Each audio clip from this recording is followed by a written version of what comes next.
When Daniel Price moved into the old apartment building in Portland, Oregon, he thought he had finally found peace. Quiet neighbors, cheap rent, and a landlord who never bothered anyone.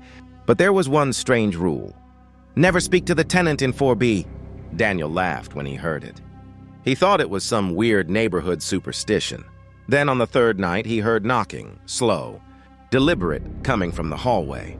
Knock, knock, knock. He checked the peephole. Nothing. But when he opened the door, he heard a soft voice whisper behind him. Wrong door.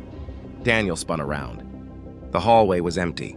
The next morning, he asked the landlord about the tenant in 4B. The landlord's face turned pale. There is no tenant in 4B, he said quietly. The room has been empty for 27 years. That night, Daniel woke at 3:11 a.m. to someone humming in the living room. A slow, eerie melody. He grabbed a flashlight and stepped out of his bedroom. Someone was sitting on his couch.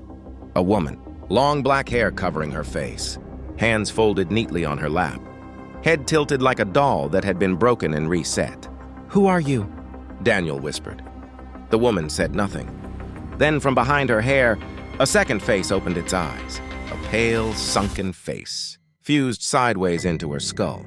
It spoke in a child's voice. I'm your neighbor. Daniel staggered back. The woman's neck snapped sideways at an unnatural angle. Her real mouth opened wide, wider than a jaw should ever move. We don't like being ignored, both mouths whispered in unison. Suddenly, the lights flickered. The door to 4B creaked open by itself, dark, cold air spilling into the hallway. The woman stood up, movements jerky like a puppet. You opened your door to us, Daniel, she hissed. So now we open ours to you. Daniel tried to run, but the lights went out entirely. In the dark, you could hear them dragging him toward 4B, his fingernails scraping the floor, his screams muffled by the shadows. The next morning, the landlord found Daniel's apartment empty.